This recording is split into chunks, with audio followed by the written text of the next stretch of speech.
Hello everyone and welcome back to the channel. Today's MTG box analysis will focus on the opening of a Dominaria United draft booster box that took place on July 21st, 2023. We'll begin by taking a look at the cards that we were eligible to obtain inside of a draft booster box and compare that to the cards that we actually saw. Then we'll review set coverage, coverage by rarity, and duplication. To establish a baseline for value, we'll analyze the value of the set and then break down the actual observed value by non-foil, foil, and by rarity. Finally, we'll conclude with a summary. If you want to go deeper into the analysis and see all of the metrics for this box and more than 135 others, simply join the channel at the Give Me the Data level. Let's get things started by taking a look at the cards that we were eligible to see versus the cards we actually saw. Using this chart, we can see the foils we observed in orange, the non-foils we observed in green, and the set in gray as the baseline. In the non-foil space, we saw a variance of 7 cards between the primary colors of Magic, with white having the least at 74 and black and red each featuring 81. Also in the non-foil space, we saw 11 showcase and 2 borderless cards. In the foil space, this box leaned towards white with 5 foils and only a single foil in blue, black, and green. Moving into coverage, in the non-foil space, we saw 241 of the 336 cards we were eligible to pull, giving us 72% coverage. This is just 4% more coverage than our set booster box opened earlier in the week. And in the foil space, we saw 12 of the 336 cards, giving us 4% coverage of the set. As expected, our highest coverage among the primary colors of Magic was in white with 13% coverage. Pivoting to coverage by rarity, we ended up seeing 100% of the commons and 85% of the uncommons in non-foil today. We also saw 31 unique rares for 39% coverage and 5 non-foil mythics for 14% coverage. In the foil space, we saw 5% of the commons, 3% of the uncommons, as well as 3 foil rares for 4% coverage and a single foil mythic good enough for 3% coverage. In total, we saw 34 rares and 6 mythics within these 36 packs from the main set. However, if we include the box topper, we actually ended up with 34 rares and 7 mythics. From a duplication standpoint, we ended up seeing 140 of the non-foils repeated 287 times for a box duplication rate of 53%, and this included 43 different playsets of common cards. This duplication rate is nearly double that of the set booster box opened earlier this week. Now, before we get into the value of today's draft booster box, let's first examine the potential value of the cards that we could have obtained. This chart shows all the cards that we can pull from a draft booster pack utilizing non-foil market prices as of July 19th, 2023. Currently, the set comprises of 6 cards valued over $10. Among these, you're going to see the borderless and standard frame Liliana of the Veil, valued between $10 and $13. Then we have the Timeless Lotus, valued at $11.82. Then we have all 3 variants of Shield Rid the Apocalypse, which are currently valued between $59 and $67. In draft booster packs, there are also 5 cards available that are between $5 and $10 in market value, as well as 36 cards valued between $1 and $5.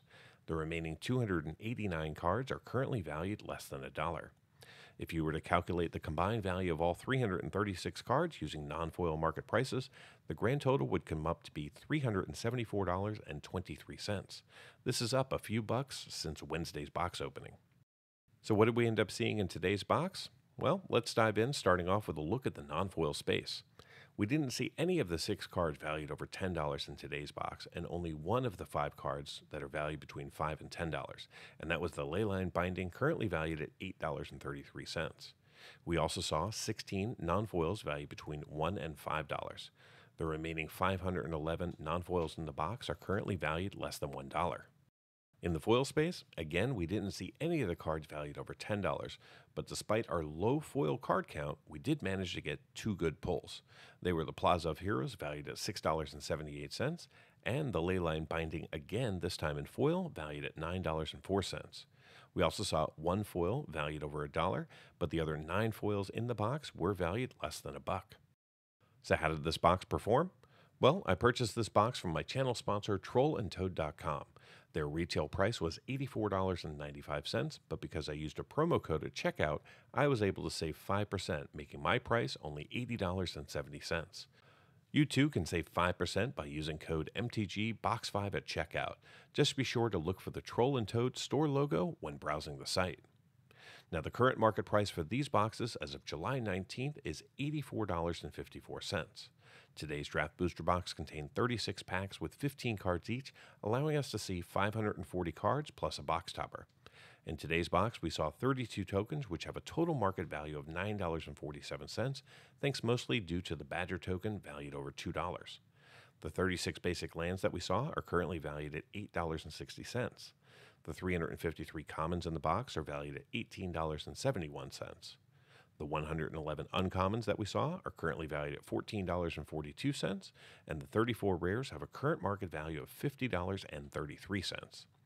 The 6 mythics that we pulled are valued at $10.99, and finally, our box topper was the Tetsuo Imperial Champion in foil, which is currently valued at $1.03.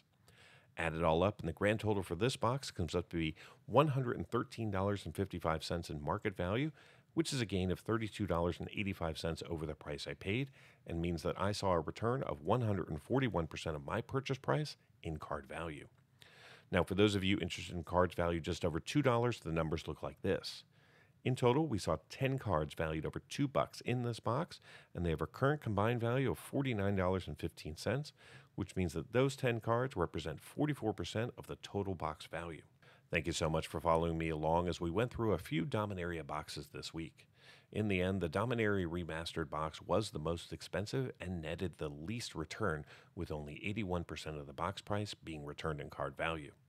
The set booster box of Dominaria United did okay with a 133% return, but today's draft box beat them all with a 141% return.